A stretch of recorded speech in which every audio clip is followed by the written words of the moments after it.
Bonjour à toutes et à tous. Aujourd'hui, une nouvelle vidéo, nouveau concept. Dans cette émission, nous allons énoncer plusieurs théories sur un thème bien spécifique. Récemment, baladant sur le YouTube francophone, nous sommes tombés sur une campagne publicitaire assez marquante. Cette campagne menée par la société Axe en collaboration avec les rappeurs Big Flo et Oli. Il existe deux versions pour cette publicité.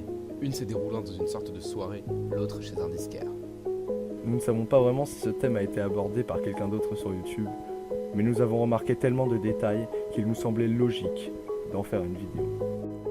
Nous allons essayer de vous exposer notre avis, et c'est uniquement notre avis. Si vous n'êtes pas d'accord, nous vous invitons à écrire un commentaire pour tenter d'élucider le mystère qui plane autour de ce clip publicitaire. Commençons directement avec la première théorie. Pour les trois premières théories, nous allons nous appuyer sur la version soirée de la publicité. Tout d'abord, analysez bien les paroles ainsi que le clip. Je sais pas danser. Mec, arrête, je sais très bien ce que t'as en tête. Oublie de suite, tu vas juste lui gâcher la fête. Sois à ta place, t'es pas beau gosse, t'as pas la classe des grands colosses, des armoires à classer. Ni maintenant, ni la prochaine fois. Son genre de mec, c'est tout l'inverse de toi. T'es en rade sur ton radeau, c'est gâté, c'est pas du gâteau. Sois pas fâché, c'est raté, t'auras qu'un râteau.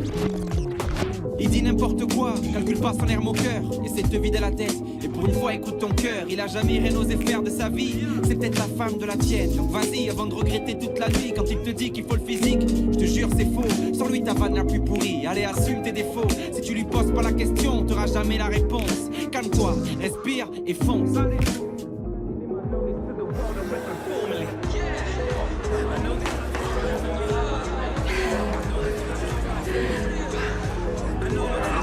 Arrête les battles dans ta tête. Avec Axe, t'assures du gold.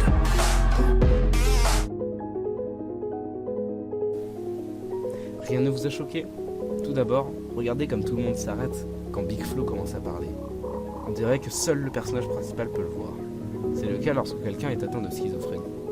En effet, selon cette théorie, le personnage principal est schizophrène, hanté par Big Flo et Oli, qui lui répètent sans cesse les mêmes choses, le faisant perdre la raison. Le héros hésite à aller parler à la fille qui lui plaît, et Big Flo lui répète qu'il n'est pas à la hauteur, qu'il devrait abandonner. Au contraire, Oli, lui, essaie de le convaincre d'aller lui parler. Pour appuyer cette théorie, notons qu'Oli dit « Il n'a jamais rien osé faire de sa vie ». C'est un reflet de la vie du héros à travers Big Flo et Oli, car ce sont en réalité la même personne. De plus, le héros hésite. Les deux rappeurs sont là pour le convaincre ou le démotiver. Cette image renvoie directement à l'allégorie du bien et du mal, visible dans plusieurs dessins animés et films. Big Flo représente le mal, Oli le bien. Dernier point, cette phrase. Arrête les battles dans ta tête.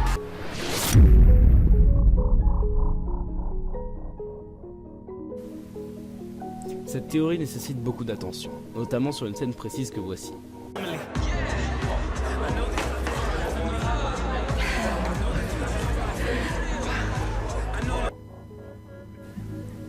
On remarque que le héros tente de s'approcher d'une manière bien spécifique et que la vidéo, dans son intégralité, reste dans son même thème, l'eau. Pourquoi parle-t-on de traumatisme? Car selon cette théorie, le personnage principal aurait subi un terrible accident le traumatisant à vie. En effet, jeune, il s'est fait perforer le visage par un hameçon. Sa technique d'approche y fait directement penser, mais les détails suivants ne laissent plus aucun Tout doute. d'abord, intéressons-nous à l'expression pécho. Si on analyse bien le mot, on peut remarquer une ressemblance directe avec le mot pêche, qui renvoie directement à son traumatisme d'enfance en relation avec l'eau. Big Flo répète aussi plusieurs fois le mot râteau, qui fait directement penser à la plage. Vous aurez compris le rap. Lorsqu'il commence à rapper, l'éclairage change nettement pour pencher vers une lumière bleutée faisant directement penser au domaine marin. Une expression de Big Flo attire aussi l'attention. La voici. T'es en rade sur ton radeau, c'est gâté. Il dit que le personnage est en galère sur son radeau. Le radeau fait évidemment référence à son traumatisme. Intéressons-nous désormais à la phrase suivante.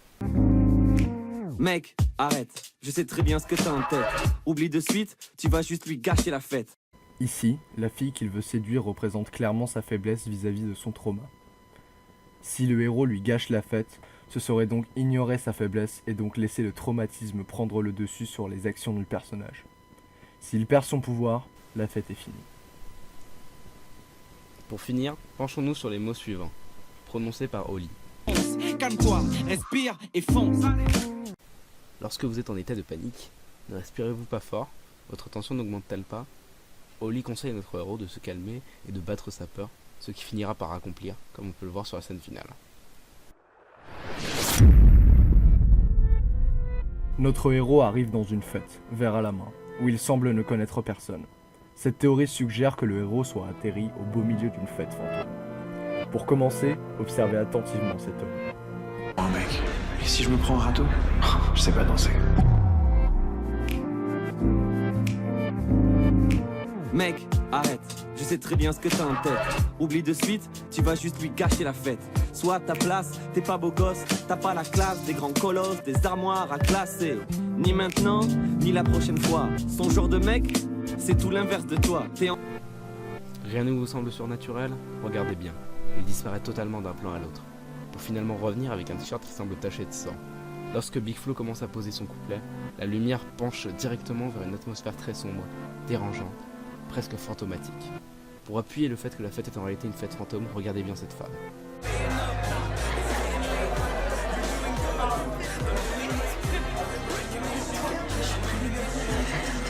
Elle est sûrement un mec. Et si je me prends un râteau? Je sais pas danser.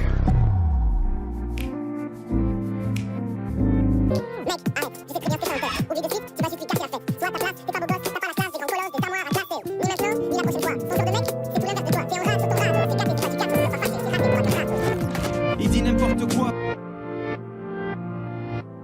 essaie de te vider la tête. Et pour une fois écoute ton cœur. Il a jamais rien osé faire de sa vie. C'est peut-être la femme de la tienne. Elle est à côté de notre héros, puis passe aux côtés de lui, et revient à son point initial. Seul un fantôme pourrait se téléporter comme ça. Selon cette théorie, Big Flo ne serait pas là en réalité pour démotiver le héros, mais plutôt pour le prévenir du destin tragique qui lui est promis. En effet, si le héros réussit à séduire la jeune femme, il rejoindra sûrement le rang des morts. Big Flo essaie donc de le prévenir, contrairement à Oli qui lui essaie de le faire passer pour une personne bienveillante, alors qu'en réalité, il semble simplement vouloir que notre protagoniste succombe. Oli réussit enfin à convaincre notre héros d'aller aborder la femme. Il lui dit « respire et fonce ». Le héros ne le sait pas encore, mais c'est son dernier soupir. Il réussit donc à séduire la femme. Tout semble correct, mais deux détails semblent casser l'ambiance. Tout d'abord, observez l'homme à droite. Il semble terrifié. C'est son apparence fantomatique qui reprend le dessus. Et enfin, le plus troublant de tous.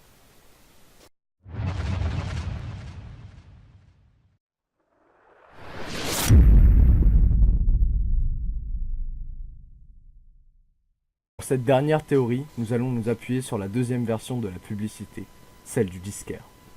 Cette théorie suggère que le héros rentre dans le purgatoire. La jeune femme que veut séduire le héros est une représentation du paradis, notamment grâce à ses habits blancs. S'il réussit à la séduire, il rentre donc au paradis, mais s'il ne réussit pas, Comme il dans ira en l'autre enfer. Comme dans l'autre version, Big Flo et Oli essayent de le décourager et de l'encourager. Mais dans cette version, nous pensons que Big Flo représente toutes les mauvaises actions que le héros a pu commettre durant sa vie, et Oli les bonnes. Pour illustrer ces propos, vous avez sûrement remarqué les éclats de balles dans la pochette du vinyle sur lequel apparaît Big Flo.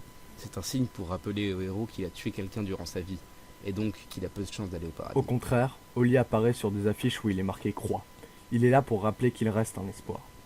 Lorsqu'il rentre, un panneau où il est marqué exit est accroché au mur. Cependant, il ne pointe pas vers la sortie, mais vers un simple mur. Cela signifie donc que le héros n'a aucune échappatoire. Notons qu'en rentrant, le héros casse le volet de la fenêtre. C'est un signe pour montrer qu'il est maladroit. Au final, il réussit à séduire la femme et donc à accéder au paradis. Alors, laquelle des théories vous a plu? Dites-le nous en commentaire et n'oubliez pas de vous abonner ainsi que d'activer la cloche. A plus tard pour de nouvelles vidéos. Alors, si vous souhaitez suivre mes aventures sur YouTube, il ne vous reste plus qu'à cliquer sur le bouton s'abonner.